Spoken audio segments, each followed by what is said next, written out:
This is actually showing the PV arrangement on the Class B plus hauler coach, in which there is a total of 8 solar panels up on the top connected to the Victron system. You can see just due to the layout on the other side, that's your first PV panel.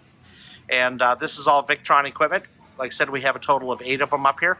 While the guy was here as well, we installed a new digital TV antenna, which is just forward of the satellite. We did relocate the satellite antenna to the middle of the coach for better arrangement of his PV panels. A little bit further on, we installed a brand new skylight in the back, etc. There's so many things we did to this coach for this gentleman, and that's what you get, which is unique with MasterTech Custom Coach out of Elkhart, is you get a one-stop service stop for any and everything. So whether your coach is being shipped in or driven in or however it's going to be done, you can be assured that everything can be done in one stop.